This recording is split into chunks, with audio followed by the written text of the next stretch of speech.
అమరావతి రాజధానిలో మావిగన్ అంటూ గందరగోళం సృష్టించడానికి మాజీ ముఖ్యమంత్రి జగన్మోహన్ రెడ్డి ప్రయత్నించడాన్ని కర్నూలు కేంద్రం కూడా కార్పొరేషన్ చైర్మన్ సోమిశెట్టి వెంకటేశ్వర్లు తీవ్రంగా ఖండించారు.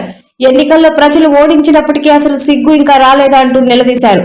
5 సంవత్సరాల పాటు రాష్ట్రాన్ని విచ్ఛిన్నం చేసి పాపాల పుట్టగా మారిన జగన్మోహన్ రెడ్డి కూటమి ప్రభుత్వ జోలికి రావాలని చూస్తే వైసీపీ పార్టీ పుట్టిమొనగడం ఖాయమని వార్నింగ్ ఇచ్చారు.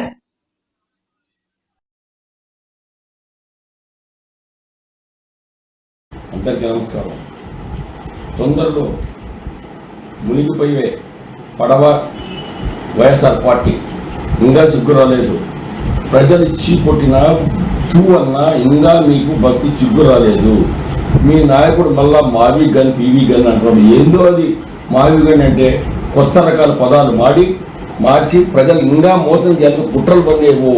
జగన్మోహన్ రెడ్డి దుర్మార్గ మాట్లాడుతున్నావు. నీవు ప్రజలకు చేసిన మేలు అప్పుడే మర్చిపోతారా? 5 ఏళ్ళు ప్రజలు నానా హింస పెట్టి ప్రజల మీద భారం మోపి రాష్ట్రాన్ని దివాలా దించిన దుర్మార్గుడవు నీవు మళ్ళా ఈరోజు కొత్త పదాలు తెచ్చి ప్రజలు మోసం చేసే నిన్ను నమ్మే పరిస్థితి ఇప్పుడు లేరు. ఇప్పుడు ఎందుకంటే నీ పార్టీలో వాళ్ళు గుసగుసలాడుతున్నారు. ఈ దుర్మార్గం చేతులు మేమేటి అనుకున్నాం నాయన. ఈ దుర్మార్గం చేతుల నుంచి ఎప్పుడప్పుడు బయటికి పోదామా, ఎప్పుడప్పుడు మా బతుకులు బయట వేసుకొని జాగ్రత్త పడతామా అనే పార్టీ నాయకులు నీ పార్టీలో ఉన్నారు. చాలా మంది చెప్తున్నారు. ఇప్పటికీ నీకు చిగ్గు రాలేకపోతే ఆ భగవంతుడిని నేను రక్షించాలి.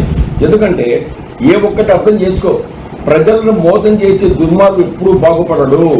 మా పార్టీ తెలుగుదేశం పార్టీ అంటే పచ్చ జెండా పట్టుకున్న నాయకుడు ఎవడైనా సరే పచ్చ జెండా ఒక్కసారి మోస్తే పార్టీ కోసం త్యాగం చేస్తాడు, ప్రాణ త్యాగం చేస్తాడు. పచ్చ చొక్కా వేసుకుంటే ఆ శరీరం అంతా పచ్చగా అయిపోతుంది. ఎప్పుడు కూడా ఆ మాటలు మాట్లాడితే మా కార్యకర్త కానీ మా లీడర్స్ కానీ పచ్చదనం బాగుండాలి. పచ్చ చొక్కా ఏర్చుకున్న కార్యకర్త బ్రహ్మాండంగా పార్టీకి అంకిత భావంతో పనిచేయాలనేటువంటి కార్యకర్తలు లీడర్లు మా పార్టీలో ఉన్నారు. పచ్చ జెండా అంటే ఏంటో అర్థం చేసుకో. ఆనాడు కీర్తి చేసి ఎన్టీ రామారావు గారు పచ్చ జెండా ఏ విధంగా మరి ఆయన ఆ కలర్ సెలెక్ట్ చేసినాడు. కానీ రాష్ట్రం అంతా పచ్చ జెండా చెక్క చెక్క చెక్క చెక్క ఈరోజు ఎదుగుతుందంటే అది ప్రజలు ఇచ్చిన ఆశీర్వాదం, ప్రజలు ఇచ్చిన దీవెన అర్థం చేసుకో.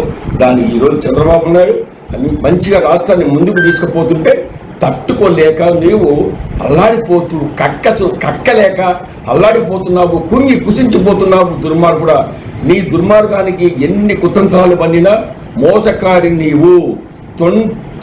తండ్రి లాంటి తండ్రిని చంపిన చిన్నాన్ని చంపిన దుర్మార్గుడు కదా అని అడుగుతున్నారు.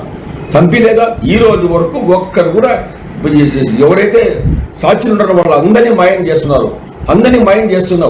చెల్లిని తల్లిని బయటికి పంపుతావు. దుర్మార్గుడు నువ్వు. వాళ్ళ ఆస్తులు కోర్టులో గెలిస్తే కోర్టులో నవ్వుతావు, కిక్కిలాడతావు. ఇంత దుర్మార్గుడు నీవు రాష్ట్ర ప్రజలకు మేలు చేస్తావా? అందుకనే రాష్ట్రంలో బాబు అనుకుంటే ఏదేం చేయగలుగుతాడు. లోకేష్ బాబును గతంలో ఎంత ఎక్కిరించారు మీరు అందరూ.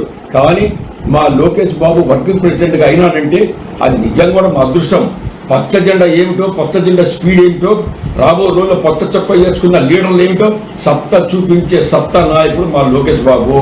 మా లోకేష్ బాబుని గురించి అంత చిన్నగా ఎస్టిమేషన్ వేసుకోవద్దు. జగన్మోహన్ రెడ్డి నిన్ను తరిమి పార్టీ కార్యకర్తలు తరిమి ఓటర్ల ద్వారా చిత్తుగా మళ్ళా 2029లో సారథ్యం వహించినట్టు మా యువ నాయకుడు లోకేష్ బాబు సారథ్యంలో మళ్ళా ఎన్నికలు జరుగుతున్నాయి. 2029లో మిమ్మల్ని చిత్తుగా ఓడించి ఆ లాస్ట్కు ఒకటి తీసి ఒకటే మిగిల్చేటట్టు నిన్ను దుమ్ము లేపి ఓట్ల ద్వారా ఓడించే శక్తి మా కార్యకర్తలు పొంది పచ్చ చొక్కాలు అవమానించినటువంటి పచ్చ జెండాను అవమానించే దుర్మార్గుడా, నీ గతి అంతే. ఇంకా లాస్ట్ అయిపోయింది. నీవు రాష్ట్రానికి నీకు పట్టిన శనిగ్రహం ఊడిపోవాలనే ఉద్దేశంతో మా అందరి కోరికలు, కార్యకర్తల లీడర్లు అందరి కోరికలు, మా నాయకుడు సారథ్యం కింద మేమందరం పనిచేసి పార్టీని మళ్ళీ 2029 దిగ్విజయం సాధించి పచ్చ జెండా ఎగిరి పకరపరపరపల అనే విధంగా అందరం కష్టపడి పనిచేస్తామని సవాల్ ఇస్తున్నా జగన్మోహన్ రెడ్డి నీకు.